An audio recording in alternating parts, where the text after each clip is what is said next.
Hi everyone, welcome to my channel. मेरा नाम श्रुति है और हम यहाँ कर रहे हैं ज्योग्राफी एनसीईआरटी क्लास 6 का कोर्स। इसमें हमने चैप्टर नंबर 1, 2 एंड 3 कंप्लीट कर लिया। ये हमारा है चैप्टर नंबर 4। इसका नाम है मानचित्र। तो देखिए, मानचित्र के प्रकार के बारे में पढ़ने से पहले हम ये समझते हैं कि मानचित्र का मतलब क्या है। मानचित्र का अगर हम संधि विच्छेद करेंगे, खास तौर पे अगर हम भूगोल की बात करें, तो हमें हर जो भी हम पढ़ रहे हैं उसका अगर हम संधि विच्छेद कर दें या फिर हम उसका मतलब समझ लें उस शब्द का, तो हमें ऑलमोस्ट चीजें समझ आ जाती हैं। देखिए, मान का क्या मतलब हुआ? मानक, यानी कोई ऐसी चीज जो मानी गई है। और क्या है आगे? चित्र, यानी एक ऐसा चित्र जिसे माना गया है, उसे हम मानचित्र कहते हैं।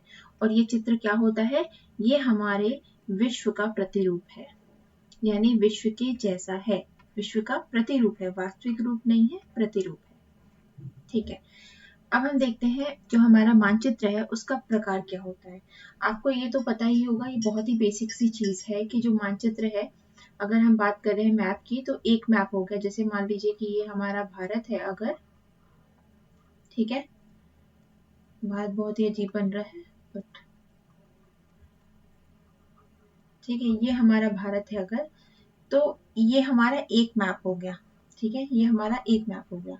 अब अगर हम ये कहें कि America, south America, north America, या फिर अगर आप एशिया की, पूरे एशिया की बात करें, तो अलग अलग मैप जब एक साथ ही बाइंड कर दिए जाएंगे, एक साथ ही मिला दिए जाएंगे, तो इस तरह की जब पुस्तक बनेगी उसे हम क्या कहते हैं? उसे हम कहते हैं एटलस। ठीक है, उसे हम एटलस कहते हैं। ये आप सभी को पता होगा, पर आपकी बुक में दिया है तो मैंने बता दिया थोड़ा सा। चलिए, अब हम देखते हैं मानचित्र के प्रकार कितने होते हैं। मानचित्र का जो हमारा पहला प्रकार है वो है भौतिक मानचित्र, यानी फिजिकल मैप। इसमें हम ओवरऑल देखें तो मानचित्र कितने भी प्रकार का हो सकता है, यानी कि हम छोटी छोटी चीजों में मानचित्र का निर्माण करते हैं और अपनी डेली लाइफ में करते भी हैं, उसका इस्तेमाल भी करते हैं। पर यहाँ पे अगर हम देखें तो 3 प्रकार का बेसिकली माना जाता है। पहला उसमें से है हमारा भौतिक मानचित्र। इसमें क्या होता है? प्राकृतिक आकृतियों के बारे में हम पढ़ते हैं, जैसे पर्वत, पठार, नदियां, ठीक है, मैदान, महासागर, ये सब चीजों के बारे में जब हम पढ़ते हैं तो उस मानचित्र को हम भौतिक मानचित्र कहते हैं। चलिए, अगला देखते हैं राजनीतिक मानचित्र। देखिए, राजनीतिक मानचित्र में क्या होता है? जहां भी विश्व के विभिन्न देशों के राज्य तथा उनकी सीमाओं के बारे में बताया जाता हो, ऐसे मानचित्रों को क्या कहते हैं हम? राजनीतिक मानचित्र। जैसे कि अगर हम भारत की ही बात करें तो हम क्या कहते हैं कि यहाँ पे, ओके, यहाँ पे अगर हम ऐसे कह रहे हैं कि ये हमारा जम्मू है, ये हमारा लद्दाख है, यहाँ पे हमारा हिमाचल है, इधर पंजाब है, इधर राजस्थान है, फिर गुजरात है। अगर हम ये बात कर रहे हैं तो ये जो सीमाओं की बात कर रहे हैं, ये हमारा कौन सा मानचित्र कहलाएगा? राज्यों के बारे में हम बता रहे हैं ना इसमें, तो ये हमारा कहलाएगा राजनीतिक मानचित्र। ठीक है, या फिर अगर विश्व का मैप है और विश्व के मैप में ऐसे कुछ बताया जा रहा है कि यहाँ पे हमारा नॉर्थ अमेरिका है, इधर हमारा साउथ अमेरिका है, ठीक है, इधर यूरोप है, इधर हमारा क्या है? इधर हमारा यूरोप है, इधर एशिया हो गया। ओके, तो अगर हम ऐसे कह रहे हैं तो ये वाला मैप भी हमारा क्या कहलाएगा? राजनीतिक मैप। क्यों? क्योंकि यहाँ पे भी हम क्या कर रहे हैं? विश्व के देशों के नाम ले रहे हैं। विश्व के देशों के नाम ले या फिर उन देशों के राज्यों के नाम ले, वहां पे हम उसे राजनीतिक मानचित्र कहते हैं। अब अगला हमारा मानचित्र है थीमेटिक मानचित्र। थीमेटिक मानचित्र का क्या मतलब है? जहाँ पे किसी भी चीज के बारे में कोई विशेष जानकारी हमें मिल रही है, किसी क्षेत्र के बारे में विशेष जानकारी मिलना। जैसे सड़क मानचित्र, दिशा मानचित्र, वन मानचित्र हो गया, या फिर उद्योगों का वितरण दर्शाने वाला मानचित्र, यानी कौन से एरिया में कौन सा उद्योग लगा हुआ है, इस तरह का भी मानचित्र होता है। तो इस तरह की चीजों को हम क्या कहते हैं? थीमेटिक मानचित्र। अब हम देखते हैं कि मानचित्र किस आधार पर बनाए जाते हैं। हमने अभी प्रकार समझा है, अब हम आधार देखते हैं। देखिए, मानचित्र के 3 घटक होते हैं। घटक का क्या मतलब है कि इसके कितने प्रकार हो सकते हैं। प्रकार मीन्स आप यहाँ पे एग्जैक्टली प्रकार से मत लीजिए, प्रकार का मतलब है कि आधार यहाँ पे।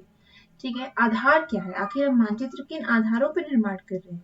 उसका 3 आधार है, दूरी, दिशा और प्रतीक। सबसे पहले हम दूरी समझते हैं। देखिए, अगर आप परिभाषा के रूप में देखेंगे तो इसको क्या कहेंगे, मानचित्र को, मानचित्र में बड़ी बड़ी दूरी को छोटा बनाकर कागज के पन्ने पर दर्शाया जाता है। ऐसा क्यों किया जाता है? क्योंकि अगर हम पृथ्वी की बात करते हैं, देखिए ये हमारी पृथ्वी है और ये बहुत ही बड़ी है, इतना बड़ा मानचित्र का निर्माण तो नहीं किया जा सकता, ठीक है। तो हमें क्या करना पड़ेगा, हमें मानना पड़ेगा, ठीक है। हमें मानना पड़ेगा कि जो बड़ी सी दूरी है इसको हम क्या कहेंगे, कि हम कोई मान लेंगे कि ये जो हमारी दूरी है, ये मान लीजिए हम ये कह देते हैं कि हमारी 1 किलोमीटर की दूरी है केवल। वास्तव में तो 1 किलोमीटर की दूरी नहीं है, लेकिन हम इस तरह से मान लेते हैं, और इस मानने के आधार पर ही हम इसको मानचित्र कहते हैं। यानी बड़ी बड़ी दूरी को छोटा बनाकर कागज के पन्ने पर दर्शाया जाता है।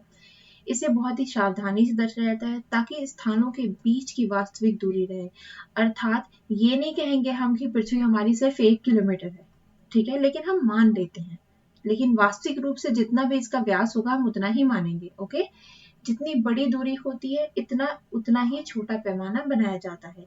यहाँ पे देखिए विपरीत है, आप ये ध्यान रखिएगा, जितनी बड़ी दूरी होगी उतना ही छोटा पैमाना बनाया जाएगा, क्योंकि जितनी बड़ी दूरी है हमें उसमें और भी बहुत सारी चीजें पढ़नी होगी। अगर हम विश्व के मैप की बात करेंगे तो उसमें बहुत सारे राज्य आते हैं, राज्य मतलब यहाँ पे राष्ट्र से है। तो जब हमारे बहुत सारे राष्ट्र आ रहे हैं विश्व के, तो वहां पे पैमाने भी तो हमें छोटे बनाने पड़ेंगे। अगर हम बड़े बड़े पैमाने बना देंगे तो फिर हमें विश्व के पूरे मैप के बारे में पढ़ने में असुविधा होगी, ओके। चलिए, दूरी के आधार पर हम पैमाने को 2 प्रकार में बांटते हैं। पहला प्रकार क्या है हमारा, छोटे पैमाने वाला मानचित्र, और दूसरा बड़े पैमाने वाला मानचित्र। देखिए आप समझ तो यहीं पे जाएंगे, जितनी बड़ी दूरी होती है इतना छोटा पैमाना होता है। अर्थात छोटे पैमाने वाले मानचित्र में क्या होगा, यहाँ पे बड़ा क्षेत्रफल होगा, ठीक है। तो छोटे पैमाने वाले में बड़ा क्षेत्रफल होगा और बड़े पैमाने वाले मानचित्र में छोटा क्षेत्रफल होगा। यहाँ पे और अच्छे से समझते हैं।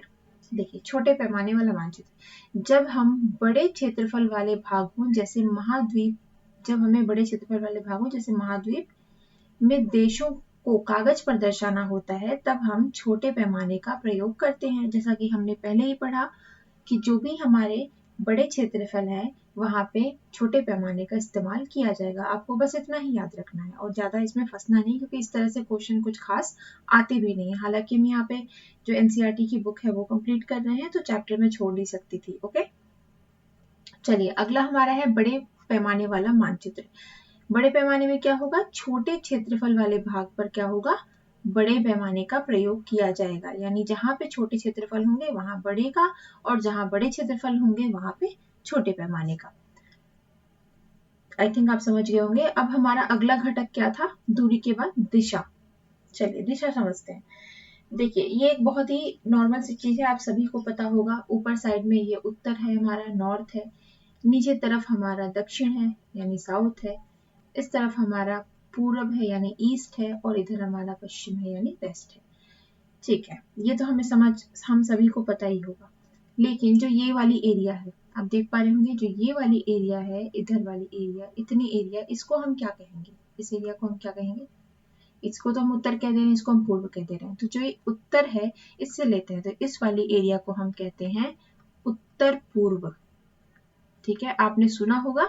अगर हम अपने भारत को यहाँ पे रख दें, आप यहाँ पे भारत का मैप रख दीजिए और आप समझिए कि हम जो हमारे ईस्ट वाले क्षेत्र हैं उनको क्या कहते हैं, हम उन्हें कहते हैं नॉर्थ ईस्ट, कहते हैं ना, आप अक्सर न्यूज़पेपर में पढ़ते होंगे नॉर्थ ईस्ट वाला एरिया, ठीक है। अब इसी तरह से अगर हम इधर देखें तो ये उत्तर है और इधर पश्चिम है, तो इस वाले एरिया को क्या कहेंगे, इसे हम कहेंगे उत्तर पश्चिम, ओके, उत्तर पश्चिम। और जो इस तरह का एरिया है इसे क्या कहेंगे, वहां पे हम उत्तर को ले रहे थे मेन रूप से, और यहाँ पे हम किसको लेंगे, दक्षिण को। तो यहाँ पे ये हो जाएगा हमारा दक्षिण पश्चिम, ठीक है। पश्चिमी एरिया भी कह दिया जाता है। अगर पश्चिमी एरिया की बात की जा रही है तो यहाँ की बात की जा रही है। अगर ये कहा जा रहा है दक्षिण पश्चिमी एरिया, ठीक है, तो जो दक्षिण पश्चिमी क्षेत्र है वो ये वाला क्षेत्र कहलाएगा। और इसी तरह से यहाँ पे इस वाले क्षेत्र को क्या कहा जाएगा, इसको कहा जाएगा दक्षिण पूर्वी। तो इस तरह से हमारी दिशाओं का निर्धारण होता है। अब अगर मैं आपसे बोलूं कि जो हमारा अटलांटिक सागर है वर्ल्ड के मैप में। आपको मैप खोलना पड़ेगा, अगर आप मैप नहीं खोलेंगे तो आपको ये चीज़ समझ नहीं आएगी, और ये ज्योग्राफी के लिए बहुत ही इंपॉर्टेंट है।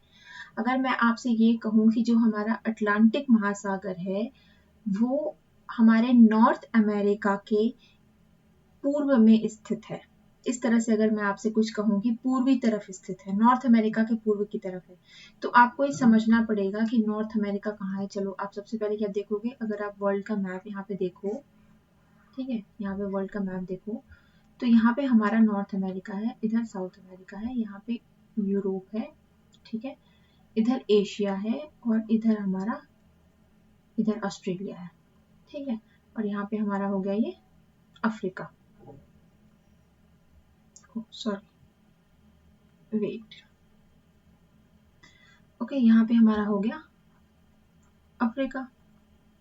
तो अगर मैं कह रही हूँ कि नॉर्थ अमेरिका के पूर्वी तरफ, तो आप ये दिशा लगाइए, चलिए नॉर्थ अमेरिका का मैप यहाँ रख दीजिए, तो पूर्वी की तरफ किस तरफ की बात हो रही होगी, इस तरफ की बात हो रही होगी, है ना, इस तरफ की बात हो रही होगी, तो यहाँ कहीं पे इसका मतलब अटलांटिक महासागर है। ओके, इस तरह से आपको समझना पड़ेगा कि जो दिशा है वो कैसे होती है और वो कितनी इंपॉर्टेंट होती है। अगर आप इस दिशाओं को नहीं समझेंगे तो आप विश्व का मैप नहीं समझ पाएंगे। ये हमारी छोटी सी चीज है, हालांकि मुझे ऐसा लगता है कि आप सभी को ये पता होगा। चलिए अब आगे बढ़ते हैं, तीसरे घटक के बारे में जानते हैं, और तीसरा घटक हमारा है प्रतीक। प्रतीक क्या होता है, निश्चित अक्षरों, छायाओं या फिर रंग चित्रों तथा रेखाओं का उपयोग करके इसे दर्शाया जाता है। ये बहुत ही आसान है, आप देख पा रहे होंगे, आप कोई भी बता देगा कौन सी चीज क्या है, ठीक है, कोई निश्चित, जैसे कि अगर आप मैप अपना खोलेंगे तो आपको बताया जाएगा कोई ऐसी सी चीज है कि ब्लू कलर से हमेशा क्या किया जाएगा, पानी को बताया दर्शाया जाएगा। जब भी आपको ब्लू कलर का इस्तेमाल होगा तो क्या कहा जाएगा, ये पानी है, ठीक है। नदियों का, अगर आप नदियों का मैप देखेंगे तो उसमें जो नदियां हैं वो किस किस कलर से दिखाई जाती हैं, वो हमेशा, नदियां हमेशा ब्लू कलर से दिखाई जाती हैं क्योंकि पानी ब्लू कलर का होता है। आप ये समझ पा रहे होंगे, देखिए ये देख रहे हैं, ये देख रहे हैं, आपको भी बता देगा कि मंदिर क्या है इसमें, ठीक है, मस्जिद क्या है, इसके चिन्ह से आप देख के बता सकते हैं। तो जो एक्चुअली जो साइन होता है, जो चिन्ह है, अक्षर है, रंग चित्र है, इन्हें हम प्रतीक कहते हैं, और इस ये मैप में इसका उपयोग किया जाता है, ठीक।